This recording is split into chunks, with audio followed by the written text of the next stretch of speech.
शांति। आज 6 मई 2025 के बाबा के अनमोल मधुर महावाक्य सुनेंगे। आज की मुरली में बाबा हम बच्चों को याद और सेवा का बैलेंस बताते हैं। बाबा कहे तुम जितना बाप की याद में रहने की मेहनत करेंगे उतना तुम पावन बनते जाएंगे, और तभी बाबा हम बच्चों को साथ में घर ले चलेंगे। बाबा कहे यही संदेश तुम्हें सबको देना है कि अब घर चलना है, इसीलिए पावन जरूर बनना है। साथ ही साथ बाबा कहे आज की मुरली से पहले जो गीत बजा है वह है मरना तेरी गली में, जीना तेरी गली में।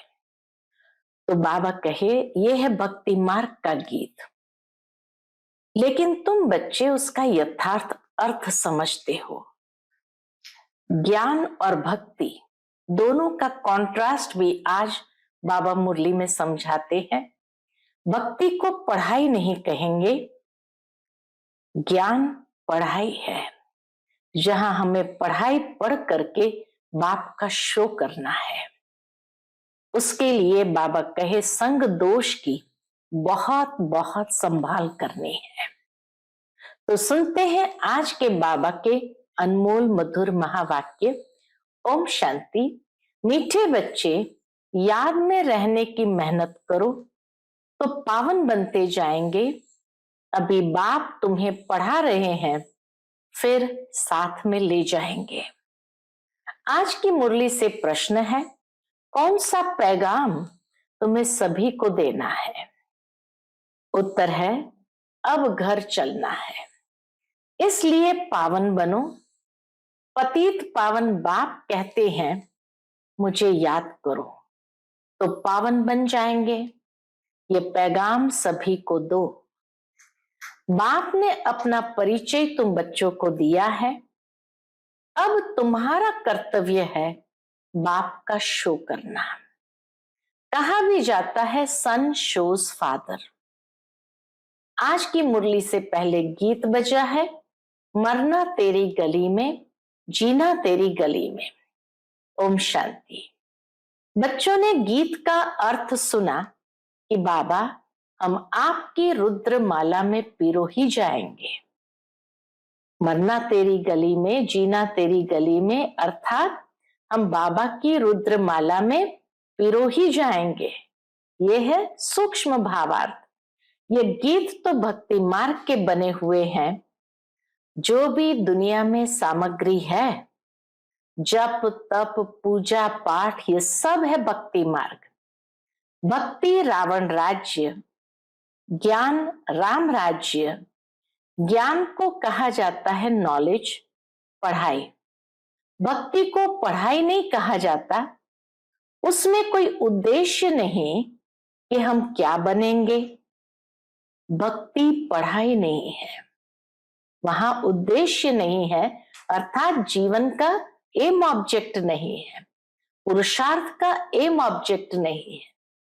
इसीलिए भक्ति को पढ़ाई नहीं कहेंगे। राजयोग सीखना यह पढ़ाई है। पढ़ाई एक जगह स्कूल में पढ़ी जाती है, भक्ति में तो दर दर धक्के खाते हैं। पढ़ाई माना पढ़ाई, तो पढ़ाई पूरी रीति पढ़नी चाहिए। बच्चे जानते हैं, क्या जानते हैं? हम स्टूडेंट हैं। बहुत है जो अपने को स्टूडेंट नहीं समझते हैं, क्योंकि पढ़ते ही नहीं है। न बाप को बाप समझते हैं, न शिव बाबा को सदगति दाता समझते हैं। न पढ़ाई को पढ़ना है, न बाप को बाप समझते, न शिव बाबा को सदगति दाता समझते हैं। ऐसे भी है, बुद्धि में कुछ भी बैठता ही नहीं। राजधानी स्थापन होती है ना, बुद्धि में बैठता ही नहीं है। और कोई कोई बच्चों को तो बहुत अच्छी तरह से बुद्धि में बैठ जाता। तो बाबा कहे ये राजधानी स्थापन होती है ना, उसमें सभी प्रकार के होते हैं। बाप आए ही है इसलिए पतितों को पावन बनाने, बाप को बुलाते हैं, हे पतित पावन आओ। अब बाप कहते हैं पावन बनो, बाप को याद करो, हर एक को पैगाम देना है बाप का। इस समय भारत ही कैसा बन गया है? इस समय भारत ही विश्व आलय है। पहले भारत ही शिव आलय था। अभी दोनों ताज नहीं है, न प्योरिटी का ताज है, न राजाई का ताज है। यह भी तुम बच्चे ही जानते हो। अब पतित पावन बाप कहते हैं मुझे याद करो, तो तुम पतित से पावन बन जाएंगे। याद में ही मेहनत है। बहुत थोड़े हैं जो याद में रहते हैं। भक्त माला भी थोड़ों की है ना। भक्त माला भी कोई बहुत लंबी नहीं है, थोड़ों की है। धन्ना भगत, नारद, मीरा आदि का नाम है। इसमें भी सब तो नहीं आकर पढ़ेंगे। ये भक्तों में भी सब यहां आकर के नहीं पढ़ेंगे। कल्प पहले जिन्होंने पढ़ा है वही आते हैं। कहते भी है बाबा हम आपसे कल्प पहले भी मिले थे, पढ़ने अथवा याद की यात्रा सीखने। हम बाबा से कल्प पहले भी मिले थे, इसलिए पढ़ने अथवा याद की यात्रा सीखने। अभी बाप आए ही है तुम बच्चों को ले जाने। समझाते हैं तुम्हारी आत्मा पतित है, इसलिए बुलाते हो कि आकर पावन बनाओ। अब बाप कहते मुझे याद करो, पवित्र बनो। बाप पढ़ाते हैं, फिर साथ में भी ले जाएंगे। बच्चों को अंदर खुशी होनी चाहिए। बाबा कहे बच्चों को अंदर बहुत खुशी होनी चाहिए। बाप पढ़ा रहे हैं। कृष्ण को बाप नहीं कहेंगे, कृष्ण को पतित पावन नहीं कहेंगे। ये किसको भी पता नहीं कि बाप किसको कहा जाता है और फिर वह ज्ञान कैसे देते हैं, यह तुम ही जानते हो। बाप अपना परिचय बच्चों को ही देते हैं। नए नए कोई से बाप नहीं मिल सकते। नए नए बच्चे आते हैं तो बाबा कहे नए नए कोई बाप से नहीं मिल सकते। बाप कहेंगे सन शोज फादर। बच्चे ही बाप का शो करेंगे। बाप को कोई से भी मिलने बात करने का नहीं है। भले इतना समय बाबा नए नए से मिलते रहते हैं, ड्रामा में था, ढेर आते थे। मिलिट्री वालों के लिए भी बाबा ने समझाया है, उनका उद्धार करना है। उनको भी धंधा तो करना ही है, उनको भी धंधा तो करना ही है, नहीं तो दुश्मन वार कर लेंगे। सिर्फ बाप को याद करना है। गीता में भी है, जो युद्ध के मैदान में शरीर छोड़ेंगे वह स्वर्ग में जाएंगे, परंतु ऐसे तो जा न सके। स्वर्ग स्थापन करने वाला भी जब आए तब ही जाएंगे। स्वर्ग क्या चीज है यह भी कोई नहीं जानते। अभी तुम बच्चे 5 विकारों रूपी रावण से युद्ध करते हो। बाप कहते हैं अशरीरी भव। बाबा हम बच्चों को सावधान करते, बच्चे अशरीरी भव, अपने को आत्मा निश्चय कर मुझे याद करो। अपने को आत्म निश्चय कर मुझे याद करो और कोई ऐसे कह ना सके। सर्वशक्तिमान एक बाप के सिवाय कोई को कह नहीं सकते हैं। ब्रह्मा विष्णु शंकर को श्री श्री नहीं कह सकते। सर्वशक्तिमान भी एक बाप के सिवाय कोई को नहीं कह सकते हैं। ब्रह्मा विष्णु शंकर को श्री नहीं कह सकते हैं। ऑलमाइटी एक ही बाप है।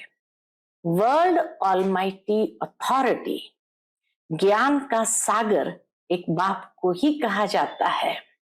यह जो साधु संत आदि है वह है शास्त्रों की अथॉरिटी। भक्ति के भी अथॉरिटी नहीं कहेंगे। बाबा कहे ये जो साधु संत आदि है उसको कोई भक्ति की अथॉरिटी नहीं कहेंगे, शास्त्रों की अथॉरिटी कहेंगे। शास्त्रों की अथॉरिटी है, उन्हों का सारा मदार शास्त्रों पर है। समझते हैं भक्ति का फल भगवान को देना है। भक्ति कब शुरू हुई, कब पूरी होनी है, ये पता नहीं है। भक्त समझते हैं भक्ति से भगवान राजी होगा। भक्त समझते हैं भक्ति से भगवान राजी होगा, भगवान से मिलने की इच्छा रहती है। परंतु वह किसकी भक्ति से राजी होगा? बाबा पूछते हैं वह किसकी भक्ति से राजी होगा? जरूर उनकी ही भक्ति करेंगे तब तो राजी होगा ना। शिव की भक्ति करेंगे तब तो शिव बाबा भी राजी होगा ना। तुम शंकर की भक्ति करो तो बाप राजी कैसे होगा? या हनुमान की भक्ति करेंगे तो बाप राजी होगा? दीदार हो जाता है, भावना से पूछते हैं तो उनका दीदार हो जाता है, बाकी मिलता कुछ नहीं है। बाप कहते मैं भल साक्षात्कार कराता हूं, परंतु ऐसे नहीं कि मेरे साथ आकर मिलेंगे। नहीं, तुम मेरे साथ मिलते हो, तुम बच्चे तो मेरे साथ मिलते हो। ऐसे नहीं कि भक्ति करेंगे तो वो बाबा से मिल जाएंगे, नहीं।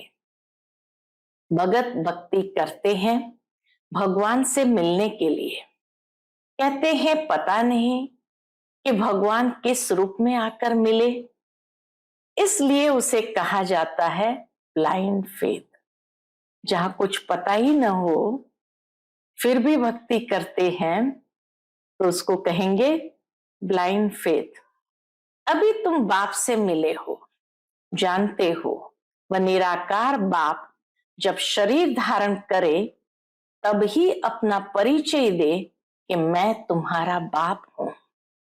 5000 वर्ष पहले भी तुमको राज्य भाग्य दिया था, फिर तुमको 84 जन्म लेने पड़े।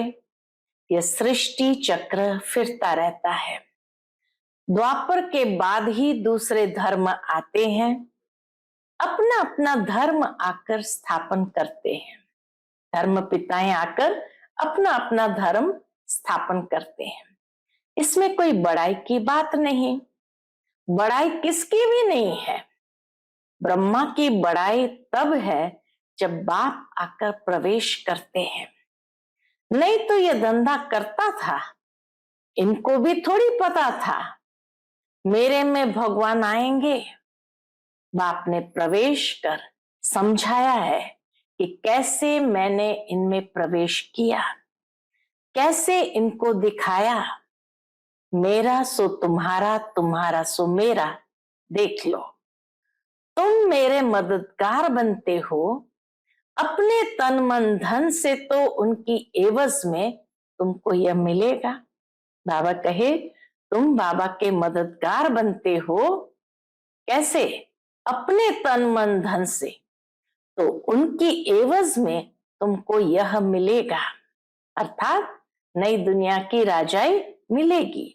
बाप कहते मैं साधारण तन में प्रवेश करता हूं, जो अपने जन्मों को नहीं जानते, परंतु मैं कब आता हूं, कैसे आता हूं, ये किसको भी पता नहीं है। अभी तुम देखते हो साधारण तन में बाप आए हैं, इन द्वारा हमको ज्ञान और योग सिखला रहे हैं। ज्ञान तो बहुत सहज है।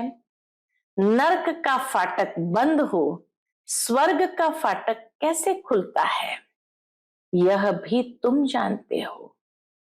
द्वापर में रावण राज्य शुरू होता है, अर्थात नरक का द्वार खुलता है। नई और पुरानी दुनिया को आधा आधा में रखा जाता है। तो अब बाप कहते हैं मैं तुम बच्चों को पतित से पावन होने की युक्ति बताता हूं। बाप को याद करो तो जन्म जन्मांतर के पाप नाश हो जाए। इस जन्म के पाप भी बताने हैं, बाबा को इस जन्म के पाप भी बताने हैं।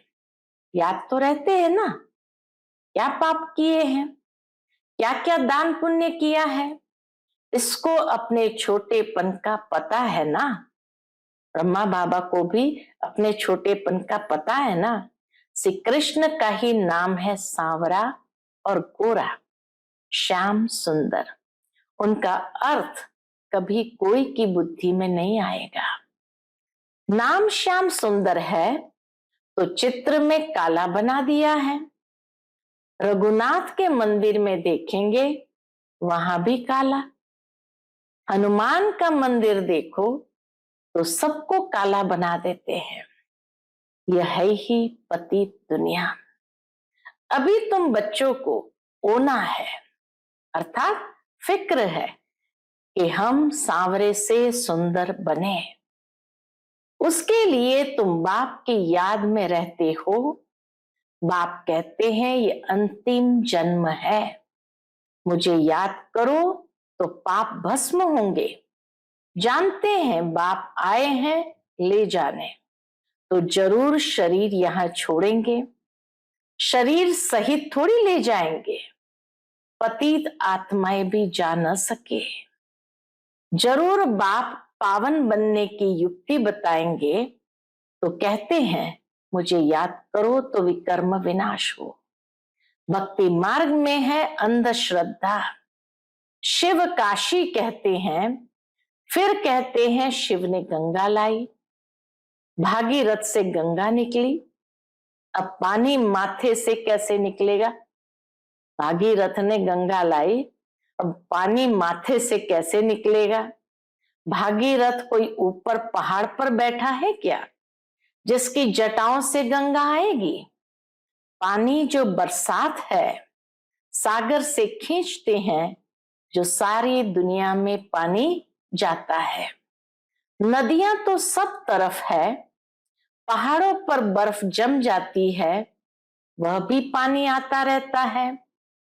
पहाड़ों के अंदर गुफाओं में जो पानी रहता है वह फिर कुआं में आता रहता है।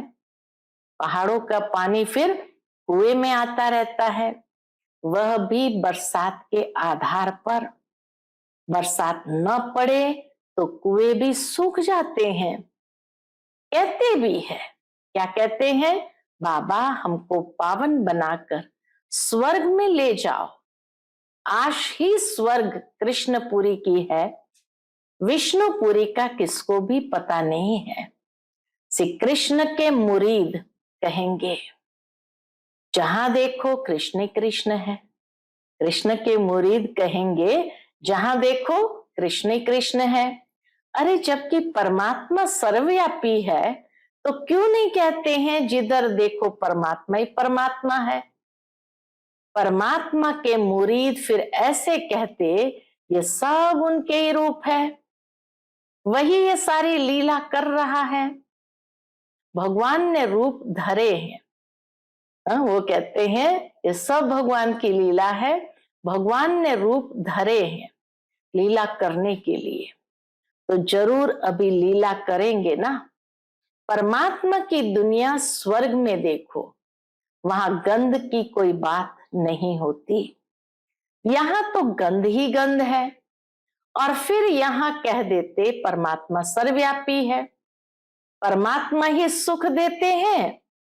बच्चा आया सुख हुआ, बच्चा जन्मा सुख हुआ, मरा तो दुख होगा। अरे भगवान ने तुमको चीज दी फिर ली, तो इसमें तुमको रोने की क्या दरकार है। सतयुग में ये रोने आदि का दुख होता नहीं।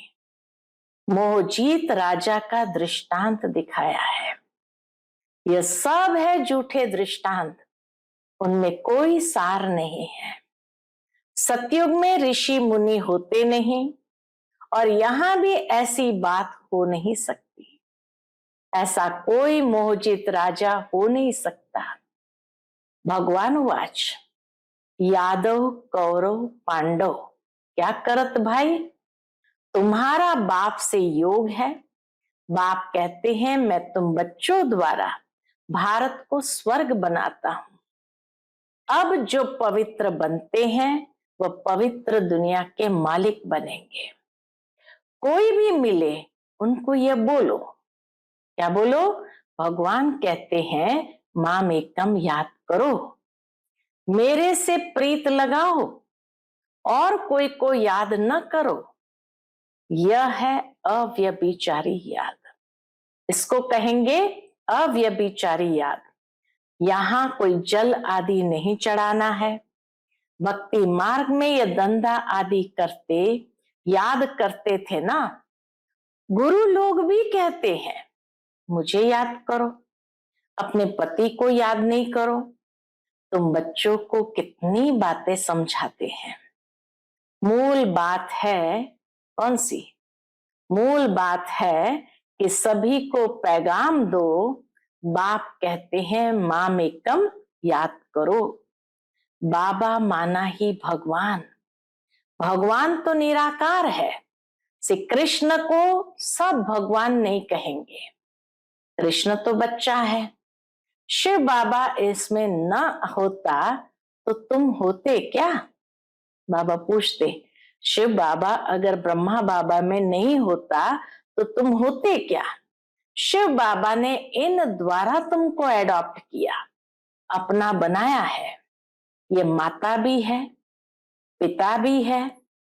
माता तो साकार में चाहिए ना, वह तो है ही पिता। तो ऐसी ऐसी बातें अच्छी रीति धारण करो। तुम बच्चों को कभी भी किसी बात में मूंझना नहीं है। पढ़ाई को कभी नहीं छोड़ना। कई बच्चे संग दोष में आकर रूठ कर अपनी पाठशाला खोल देते हैं। अगर आपस में लड़ झगड़ कर जाए अपनी पाठशाला खोली तो मूर्खपना है। रूठते हैं तो पाठशाला खोलने के लायक ही नहीं है। इतनी गहरी बात बाबा ने बताई। अगर रूठे हैं तो ऐसी आत्मा को तो पाठशाला खोलने के लिए हक ही नहीं है, लायक ही नहीं है। वह देह अभिमान तुम्हारा चलेगा ही नहीं, क्योंकि बुद्धि में तो दुश्मनी है। तो वह याद आएगी। बैठेंगे बाबा को याद करने तो वही याद आएगी। कुछ भी किसको समझा नहीं सकेंगे। ऐसे भी होता है जिसको ज्ञान देते हैं वह तीखे चले जाते हैं और खुद गिर पड़ते हैं। खुद भी समझते हैं मेरे से उनकी अवस्था अच्छी है। पढ़ने वाला राजा बन जाए और पढ़ाने वाला दास दासी बन जाते, ऐसे ऐसे भी है। पुरुषार्थ कर बाप के गले का हार बनना है। बाबा जीते जी मैं आपका बना हूं। बाबा अंदर में ही बाबा को प्यार से कहो, बाबा जीते जी मैं आपका बना हूं। पुरुषार्थ कर मैं आपके गले का हार बनना है। बाप की याद से ही बेड़ा पार होना है। अच्छा, मीठे मीठे सिकिलते बच्चों प्रति माता पिता बाप दादा का याद प्यार और गुड मॉर्निंग। रूहानी बाप की रूहानी बच्चों को नमस्ते। हम सभी रूहानी बच्चों की रूहानी माता पिता बाप दादा को याद प्यार, गुड मॉर्निंग और नमस्ते नमस्ते। शुक्रिया बाबा, शुक्रिया। आज की मुरली से धारणा के लिए मुख्य सार है। पहली पॉइंट, कभी किसी बात में मूंझना नहीं है। आपस में रूठकर पढ़ाई नहीं छोड़नी है। दुश्मनी बनाना भी दे अभिमान है। संग दोष से अपनी बहुत बहुत संभाल करनी है। पावन बनना है। अपनी चलन से बाप का शो करना है। दूसरी पॉइंट, प्रीत बुद्धि बन एक बाप की अव्यभिचारी याद में रहना है। तन मन धन से बाप के कार्य में मददगार बनना है। आज का बाप दादा का मधुर वरदान हम बच्चों के प्रति है, न्यारे और प्यारे बनने का राज जानकर राजी रहने वाले राज युक्त भव। न्यारे और प्यारे बनने का राज जानकर राजी रहने वाले राज युक्त भव। जो बच्चे प्रवृत्ति में रहते न्यारे और प्यारे बनने का राज जानते हैं, वह सदा स्वयं भी स्वयं से राजी रहते हैं, प्रकृति को भी राजी रखते हैं, साथ साथ सच्ची दिल होने के कारण साहब भी सदैव उन पर राजी रहते हैं। ऐसे राजी रहने वाले राजयुक्त बच्चों को अपने प्रति व अन्य किसी के प्रति किसी को काजी बनाने की जरूरत नहीं रहती, क्योंकि वह अपना फैसला अपने आप कर लेते हैं। इसलिए उन्हें किसी को काजी, वकील या जज बनाने की जरूरत ही नहीं है। आज का स्लोगन है, सेवा से जो दुआएं मिलती है वह दुआएं ही तंदुरुस्ती का आधार है। सेवा से जो दुआएं मिलती है वह दुआएं ही तंदुरुस्ती का आधार है। आज का अव्यक्त इशारे रूहानी रॉयल्टी और प्योरिटी की पर्सनैलिटी धारण करो। जैसे स्थूल शरीर में विशेष श्वास चलना आवश्यक है, श्वास नहीं तो जीवन नहीं, ऐसे ब्राह्मण जीवन का श्वास है पवित्रता। 21 जन्म की प्रारब्ध का आधार पवित्रता है। आत्मा और परमात्मा के मिलन का आधार पवित्र बुद्धि है। संगम युगी प्राप्तियों का आधार और भविष्य में पूज्य पद पाने का आधार पवित्रता है। इसलिए पवित्रता की पर्सनालिटी को वरदान रूप में धारण करो।